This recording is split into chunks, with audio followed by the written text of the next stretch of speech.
Welcome! Anong ginagawa ko? Another episode, May Crisis. Hello. I'm Sign Expander DSIGN, and here we go again. Another week. Another week. Another episode, Mini Crisis. Kasi like, from this episode forward, ano na tayo, di ba? Every other week ng episode. So, anong content? Yapping session. Let's go! Yapping session. Okay, so, funny story. Actually, siya funny. We'll get right into it agad, okay? I'm just gonna go blitz in and out real quick. 30-minute adventure, sabi nga sa Rick and Morty. I'm yapping agad, random shit. Anyway, so, funny story. Last episode, or an episode ago, sinabi ko na like, holy shit, you know what? Life is good. You know, things are going well. Up and up and up and up and up. So, dahil doon, I'm gonna be more private, quote unquote, and more chill and enjoy lang yung what's happening and not to maglagay ng masyadong pressure sa content creation, you know. What's funny is today what's funny is I think this year August is yung worst month yet for me. Yung pinaka-weird. Kasi after pinost ko yun, na-jinx ko. Yan ang abis sinasabi ko. I jinxed myself and life suddenly slapped me in the face, woke me up, burned my house down, and stole my lunch money. Yun yung parang yung ginawa naman. Kumbaga parang, so, ang funny kasi, I jinxed it. Sabi ko na nga ba, it's a good thing though na things are calming down na in terms of this yapping podcast mid crisis shit. Kasi I feel like if last week mafo-force ako to like yap to do an episode or ano, I feel like I couldn't. I would break the streak. Kumbaga, at least in-announce ko yung streak na mag-change yung streak, right? So, hindi siya broken streak, is more of a, you know what I mean? Parang it's just a thing. Anyway, yun lang yung nangyari. You know, I will delve too much sa details. I feel like makakwento ko siya one day soon. Feeling ko next year makakwento ko siya either sa 3rd anniversary. Third na ba? Second na ngayon. First anniversary. No, second pa lang. I'm stupid. Bakit ako maging third? Sa second anniversary ng Midnight Crisis next year. Or baka makwento ko yung wrapping up year review sa December. Parang ganun. Kumbaga wala lang, maiyap ko siya eventually. Pero yung August lang is a remarkable month kasi it stood out as the worst month. Worst month. Yeah, it's just yeah, wala. Ayoko mag-allude masyado. It's just ang funny lang nung timing talaga na guys, I feel like ito na yun, you know, I feel like I'm gonna be better, you know, I won't take this for granted, and then kidlat, bilang kinidlat, parang gano'n, sobrang alright, we gotta, that's how it is, you know, that's what life is. I guess realizations here, anong realization, I guess ano lang, you know, sometimes life happens. Sobrang cliche kasi pero hindi, sometimes it just happens and you know, you gotta deal with the cards you're dealt with, kumaga. So I didn't think though, so I feel like nag-shift na yung how I usually tackle, I don't know, yung adversity. Kasi before, I tend to magmukmok and wallow sa misery of the problem or sa self-misery. Like, parang ano siya, may satisfaction na may problema ako na quote-unquote unsolvable or hindi even unsolvable eh. Minsan nagwawalo ka sa misery and that makes it good. It makes you feel weirdly good in a bad way. Hindi good na parang, ang sarap ito, gusto ko ma-feel to. Like, na-validate yung suffering mo. Alam mo, like parang nabibigyan ka ng dopamine sa suffering. It's a weird thing like to experience. And I guess nakita ko this past 2 weeks, magto 2 weeks kasi I'm recording this Thursday. Again, clutch na naman. So sinabi ko last episode I'm gonna prepare some content pero nga biglang boom! Buhay. So like parang yun, like yun na napansin ko na parang yung adjustment ko sa issue, sa problem or something, mas umano na, mas kaunti na siya, kumbaga mas umiikli, and mas nahaharap ko na siya in a way na, paano ba? Parang mas naha-handle ko na siya better. I feel like, yun yung, ah, nakatulong talaga yung life shift. Yung parang alam mo yun, like parang yun yung benefits nung pagche-change. Yung kumbaga, kung yung mga nangyari this August na hindi ako as prepared simula January of this year pabuo papuntang August, I feel like I would have handled it worse. Pero dahil kumbaga, parang na-train ako this past few months and nag-grow as a person. Nag-grow. Kumbaga like mas nag-ano lang, mas naging, as we grow old, we learn new things and we experience new things. So like parang mas naano ako na put into perspective yung mga things this past month na nangyayari or past 2 weeks. And naisip ko na like, it ain't that bad actually in the grand scheme of things. It is bad right now or even that moment. Pero it's not that bad. It's not that bad. Kumbaga, may mga things pa rin na at least, may mga things, at least blah, blah, blah, like glass half full kind of thing. Parang ganun. So, so yun lang, doon ako napansin ko na parang, okay, mas ano ako dito, mas, syempre nagwalo pa rin ako. Like, hindi maiwasan yun. And feeling ko necessary siya sometimes kasi it's an acknowledgement of the issue, of the problem. Kasi sometimes people just push it away or just don't mind them. Hindi even siya ina-acknowledge in the first place na may problema. And that tends to like make it worse kasi hindi siya mawawala kung hindi siya i-acknowledge. Nandiyan lang siya lagi and it's gonna grow and grow and grow.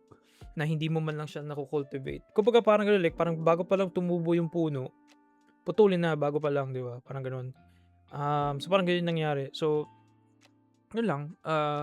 Again, I'm gonna share yung spicy, juicy details in the coming months. I feel like just gotta. It's a funny story. Yun. Kumbaga, at the end of the day, matatawa ka na lang sa mga nangyari. Pero yun yung thing. That's the thing din, di ba? Na parang, I think, usapan namin ni Jabez and ni Aldous before a few times na parang, yung may mga things na lang parang, issue siya right now. Pero at the back of your head, always i-pull mo yung card na pagtatawanan mo to in a year's time, of course, like excluding yung mga like really, tragic na incidents like, like losing a loved one's accident or something. Yung mga ganun, yun talaga yung parang mahirap pagtawa, mahirap siyang i-spin in a positive light, right?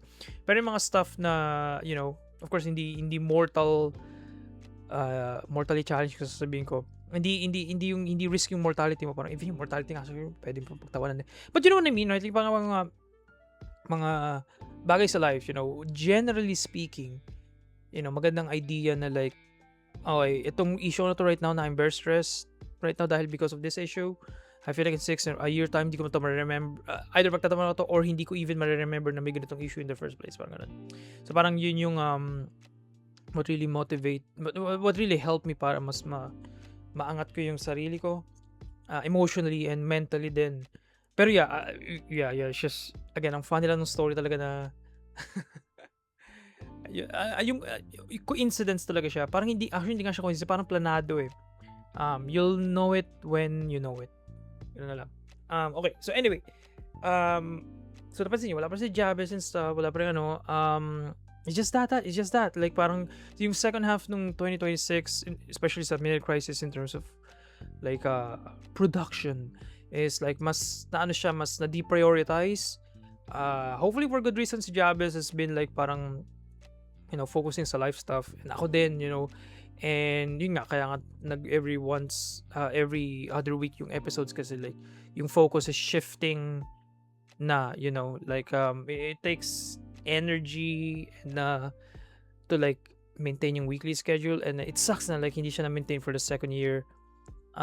Pero mas mabuti na hindi pilit yung episodes, especially kung ako lang mag-isa, kasi I'm just gonna yap endlessly, vague yapping, and it's gonna get old real quick. Katulad right now, I'm yapping na walang details about why ako nagka-issue. Anyway, yun, so parang ginagawa ko na tong personal diary, audio visual diary, more so than interacting with people, ganun. I just yung energy lang right now is just like being placed more so sa, sa self, parang gano'n. So, like, hindi na siya nahahati into, like, reaching out to people and stuff like that. In a good way naman. Anyway, I'm getting back yung energy. So, hopefully, mag-ano na siya, tawag dito, get the ball rolling, kumbaga. But, there we go, yun. Basta ang dami lang, this August talaga, ang dami lang changes in terms of, like, ang hirap ikwento talaga eh. Basta, may mga nagbago lang na elements, alam mo yun. And may mga biglang pumasok na elements that really shook yung parang dynamic ng life ko this August. Sobrang eventful ng August. In a good way. I feel like in a good way. At the end of the day, the good way. Maraming bad stuff na nangyari. Actually, hindi naman maraming bad stuff. It's just like, uh, like, I don't know, like parang, yeah, I don't know, it's just something na parang, like, may mga new variables in play and, it's fun siya na i-calculate and i-solve. Parang ganun, spices ng life. Kumbaga, yun lang nakita ko sa mga ganitong shit na like unplanned elements, unknown variables sa bilang papasok sa life mo. It's a perspective. Yeah, inisip ko lang sometimes na like parang it's to shake up the plot, the formula, kasi parang okay, paulit-ulit na yung episode, kailangan may i-introduce tayong bagong issue, parang gano'n. Parang ganung issue. Yeah, it's just like, yeah, pero I'm really thankful sa mga people around me, even though hindi ako, even them, yung mga like close like friends ko, even yung family ko, like they don't know yung mga nangyaring ganap this past 2 weeks. It's just like what a fucking hectic 2 weeks. Again, after I uploaded that episode, like parang bigla akong tinawanan ng higher being and like parang, you know what, let's take it down a notch, okay? Be humble. Boom! Parang gano'n, di ba? Like yung masyado ng, you're having too much fun. Ano bang kasabihin yung parang gano'n? Like, stop the party. Stop the noise. Stop the music. Ano ba yung meme? Basta lang yung meme yun. Pero yun, what else? Wala ko masyado ano. It's just something na like, life is lifing. Part 2. I guess yun. I guess yun yung theme for this episode. Life is lifing part 2. Pero, mas parang, hindi uplifting, mas, ano ba, positive spin sa life is lifing. Hindi na siya as miserable compared last year kasi, if, na-remember ko pa lang, pero like, I know nakapagbabalik ako episode with Aldous na yung life is lifing episode. I know na like, I know yung moment na yun. Like, alam mo, like, parang if makita ko yung frame or something, like, malalaman ko agad, oh, ito yung time na blah, blah, blah, And that time, I just like, I wasn't like equipped, like parang meron akong, I was just not prepared, like parang, I wasn't experienced enough para like ma-handle siya in a way na like tama, maayos, malinis, or at least mas mature. Like, like sometimes like, through experience talaga ikaw matututo. Parang ngayon, yung life is lifing naman, part 2 sa feeling ko. I feel like yung this year's kong life is lifing. Parang it's weird na, it's more so a refreshing like development sa sarili ko na like parang okay, I'm handling things way better compared before. May mga like idea ko na let go ko na parang for so long I've been holding on to na parang no, this will, mapupush pa rin to, kaya pa, parang ganun, di ba? So sometimes parang ngayon like mas dahil nga sa new people I meet, new like relationships na nagfo-form, kumbaga parang I'm letting go of this, nasi-shed ko yung parang past traits of me na hindi na conducive to growth, parang ganun. And yeah, I'm just really thankful sa mga people around me. I guess shout out, kilala niyo kung sino kayo, to support, to have a shoulder to lean on, like that's a big deal, right? Like it sucks hindi ako makashare na person weirdly, pero meron akong podcast. Video diary right now, pero like I think para sa akin sapat na tong sharing na to, alam mo na medyo vague yung yung details, pero like yung broad strokes niya is like yung support system that I have right now, yung paano ba, framework ko sa mindset ko, like way better na, and so naging mas uh, paano ba, productive, mas naging better now handling things. Uh, Ayun, wala naman masyadong stuff to like to talk about. Gusto ko lang mag-yap for 15 to 30 minutes about yung funny irony na nangyari the episode before talaga. Ang funny din sa'kin kasi hindi yung una ko naisip, weirdly enough.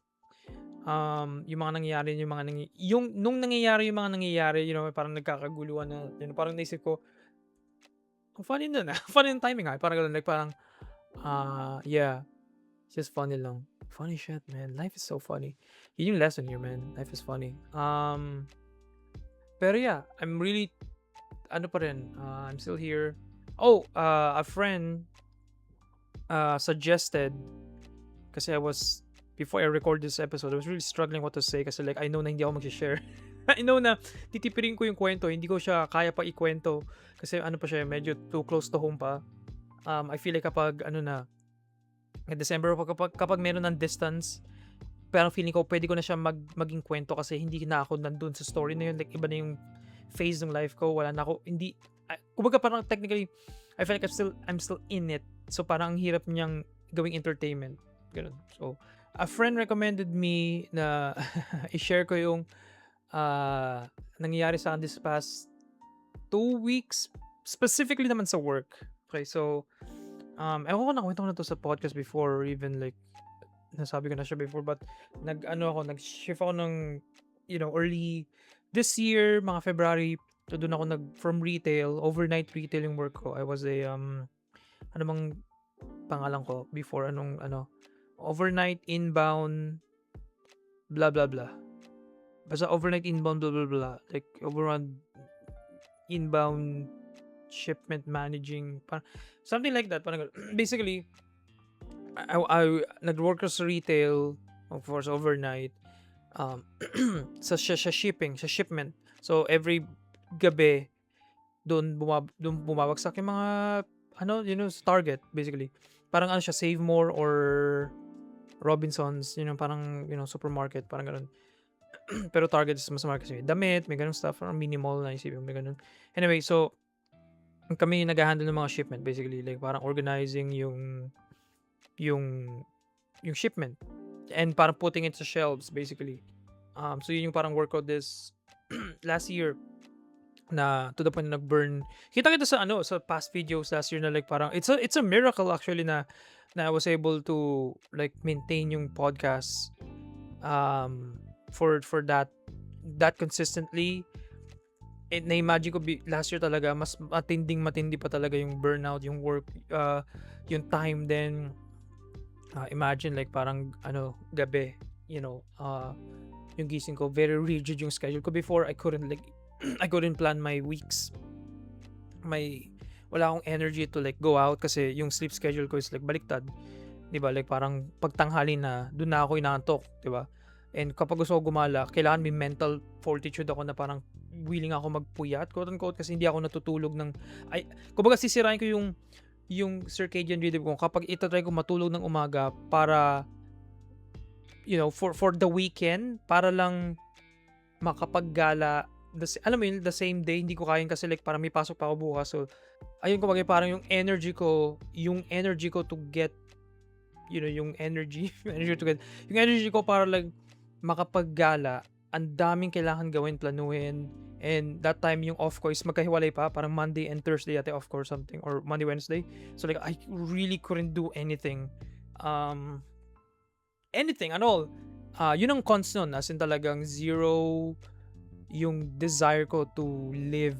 I just like really grinded lang. I hunkered down, grinded. Sinabay ko pa yung podcast, right? Like it's a lot. Like so in a way naging parang therapy yung podcast kasi may kausap ko si Alice before, guests before, mas may effort pa ako. Weirdly ngayon, feeling ko kapag mas hectic ang life ko, mas gusto ko mas marami pang variables, kasi ngayon what's happening naman this year nga, nag-shift na ng career, ever since iniwanan ko yun, Ngayon nasa hospitality management career na ako. I work at a hotel and it has blessed me with time. Yun nga yung sinabi ko, sabi ko to before, I remember. Like, time talaga.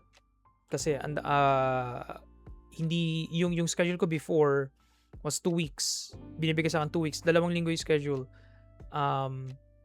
And, para makapag-request ka ng offer something, kailangan parang, 3 weeks na pala. So, 2 weeks siya. And then, by the end, bago ako umalis, again, 3 weeks na yung binibigay sa yung schedule. So, like, ang mas mahirap na makapagplano ngayon kasi almost isang buwan na yung bigay sa schedule. So, like, parang, ang hirap na kumuha ng off. Kasi usually, pwede ka lang mag-off kapag wala pa yung schedule na binibigay. Pero dahil 3 weeks na, ang hirap na, okay, aalis ako this day, kailangan i-off ko na this day kasi 3 weeks yung schedule ko. Alam mo, ang layo, ang daming variable na kailangan isipin. Anyway, so when I shifted dito sa this job that I have right now, again nga, nabigyan ako ng time talaga. And funny enough, mas maraming time yung binigay sa akin, mas lesser yung pursuit of creative passion. Parang ganun. Maybe yun din nag-shift this year. Kumbaga like parang I just really feel ko na burnout ako sa lahat. Yun yung parang hindi ko pa na-acknowledge na ngayon ko lang just now. Like parang maybe yun yung word for it, na burnout ako sa lahat. Hindi lang sa physical or sa work. Feel ko talaga na burnout ako even creatively kasi like na pinush ko yung podcast, which really creatively fulfilling, pero feeling ko yun nga, it took its toll sa akin na ngayon ito yung parang now yung how I treat yung podcast is a reflection how I treat ngayon yung what's happening sa personal life ko. I guess maybe yun, di ba? It's more healthier na like hindi na siya forced, hindi na siya like force pilit, ulit ko lang yung word. Pero like hindi na ako as rigid compared before, and maraming variables why that happened, of course. Pero yun yung duman sa isip ko na just now na like parang yung maybe creatively na burn down din ako. Kasi I more so this year parang may revenge, may vengeance akong naiisip na like gusto kong bawiin yung mga hindi ko nagawa last year. And yun yung mga nangyari. Like ang daming time, so like parang nabigyan ako ng opportunity to just get the fuck out of here, like touch grass basically. And I don't know, like ayun, I feel like magkakaroon ng synthesis by months, right? Like parang naupo yung creative pursuits, yung passion, right? Nangibabaw yung pagiging adventurous ko, like parang yung extroverted side ko nangibabaw siya, like for the first half of 2026. And now I feel like August is yung stopgap. Yung parang, like parang it may be in a weird angle. Pag nakwento ko ito, magigas na yung sinasabi ko. In a weird angle, it's a good thing things happen the way they happen kasi, kumbaga parang it taught me to like, okay, like parang, may pumitik kami sa parang may nagbuhos ng tubig sa'yo and nagising ka na parang, okay, woof, bago tong, bagong element ng buhay ko na kailangan kong i-figure out. And yeah, I just need to like figure, kumbaga parang napatingin ulit ako sa ano ba yung mga hawak kong bara right now, ano ba yung nasan ba ako sa chessboard, kasi medyo nagko-coast na ako like parang I caught myself like parang I remember this, I remember this, nagugas ako ng pinggan, sabi ko things are too calm right now. I remember that moment, kaya ko nga na-record yung episode na yun 2 weeks ago, na parang I feel confident enough na like i-hunker down yung podcast kasi like parang things are stable, too stable na it's scary. And yun yung reason why siya scary. Kasi may impending doom pala. Parang ganun. Pero yun, ano bang point ko? Yun, nag-give ako ng maraming time and hindi ko siya naggamit in a way na I feel na productive creatively. I feel like yun yung lacking naman this year compared last year. Na ang dami kong ginawa talaga last year na like creatively fulfilling, pero it burned me out to the point that this year I just don't feel like quote-unquote creating, diba? Hopefully by months it picks up, and especially after what happened this August, like parang okay, alright, you know what, fine. Parang ganun, like parang may may smelling salts na nagising ka bigla, parang okay, Saan ba ikwento? Oh yeah, so ang dami kong segue, 'di ba? So gusto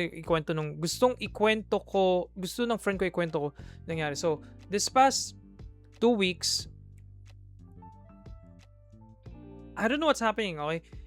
Noong July, I think buong July, ang naging schedule ko lang buong July, okay?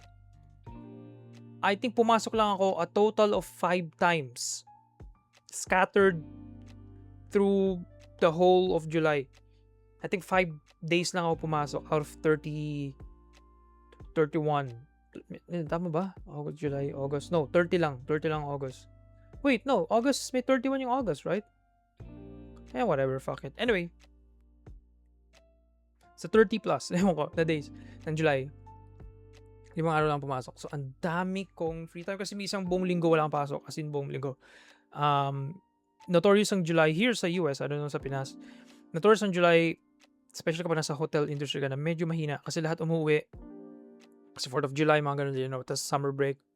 Maraming umuwi. Businesses, wala mga events masyado kasi nga like,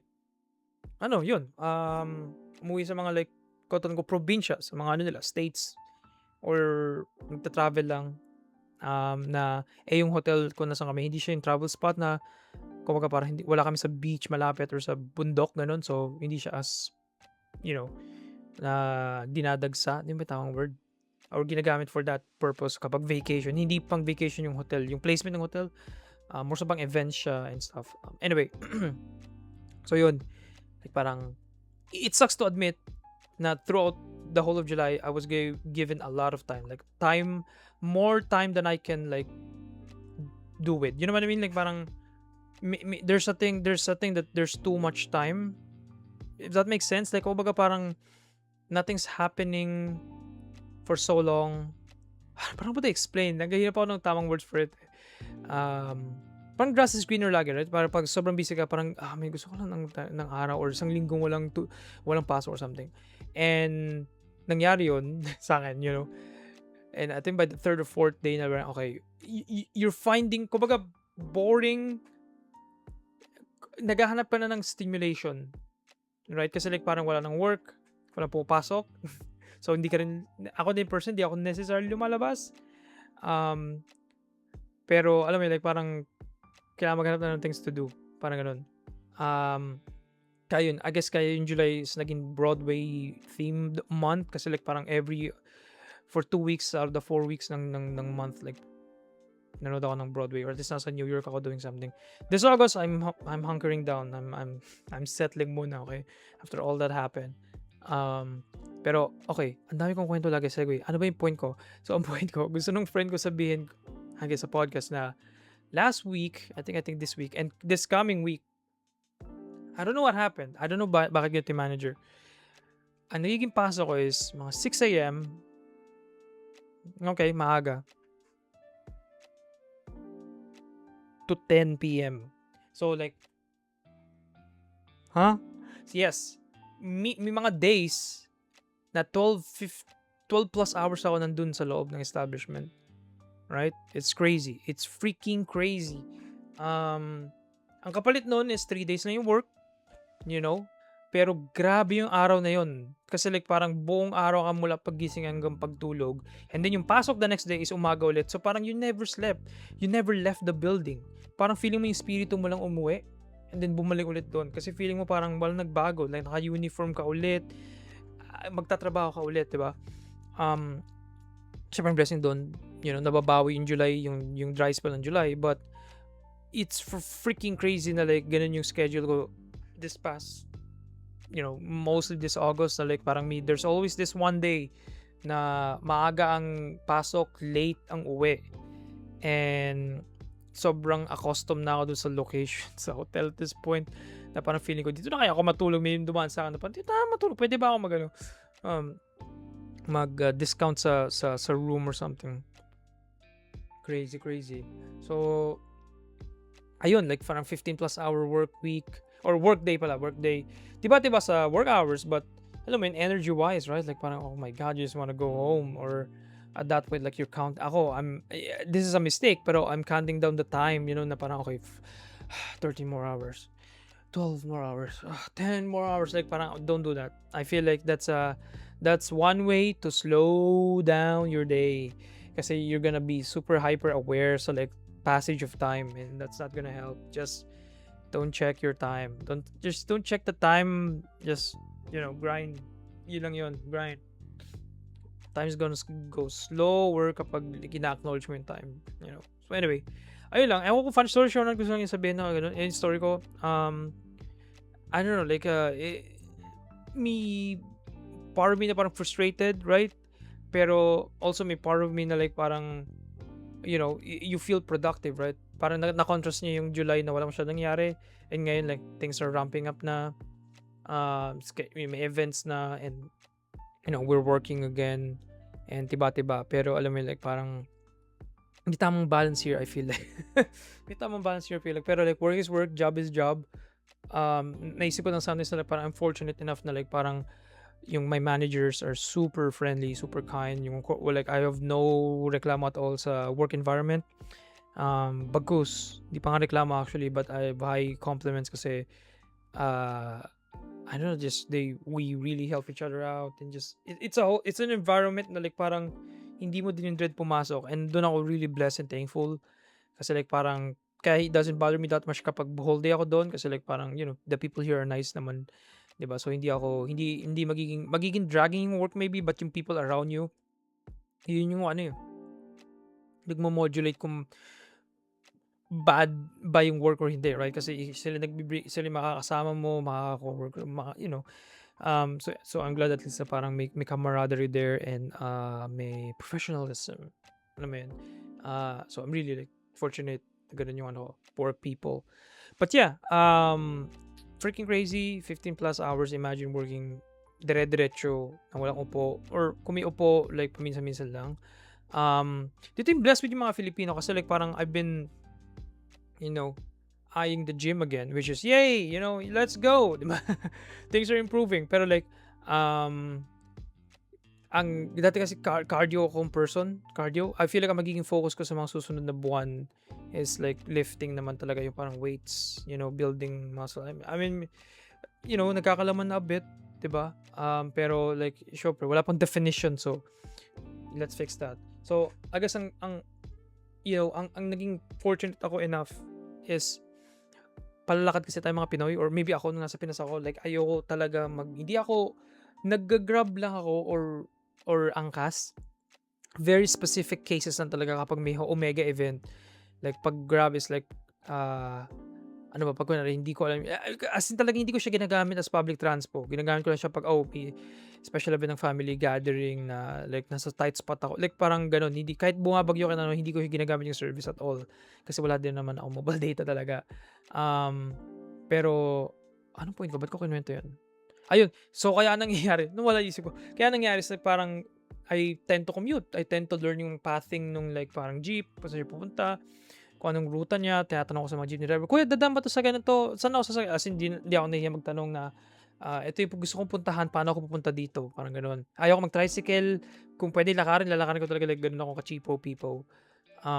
And in a way, nakatulong yun kasi like yung hindi ako na problema sa legs. Kapag may lakaran o may tayuan na matagal, batak na batak yung legs to the point na like parang the job ain't so bad. Kasi sanay siya nakatayo o naglalakad lang.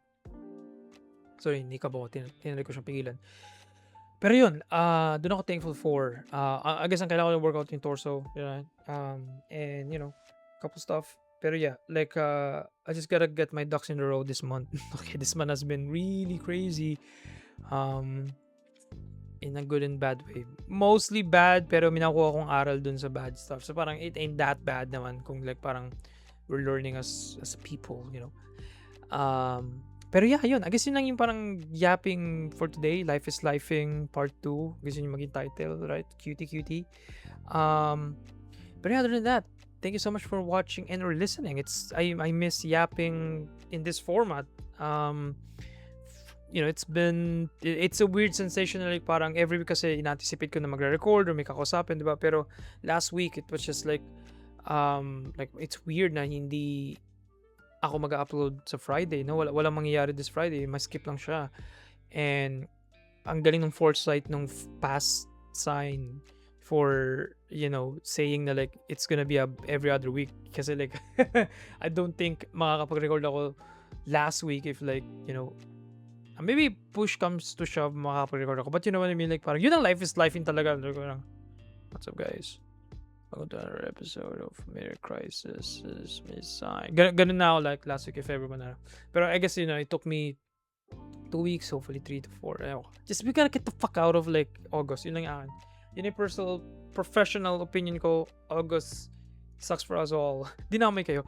So, August sucks for us all. Lipat tayo sa September. Parang bare months na reset na tayo. Kung ano mangyayari next month. Pero yeah, other than that, yun lang. Thank you for watching or listening me. Yap. Sa inyong 10 tao. Plus 1 bot, of course. Yung bot, like I'm really, we're bodies na. Alright? So, kailangan ko lang shoutout yung bot, YouTube bot.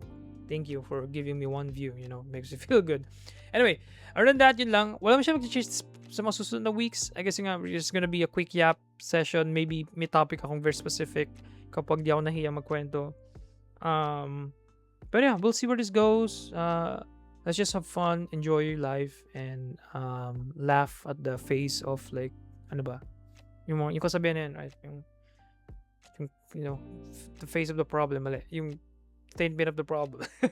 Laugh at the you know what I mean? Like, glass half full, lahat na ng mga terms. Just live, sabi nga sa One Piece. Yun lang, that's it. See you in 2 weeks ulit. Parang parang dental dental appointment, doctor's appointment. See you in 2 weeks. Anyway, bye-bye. Yun lang. Love you guys. Mwah. Bye-bye.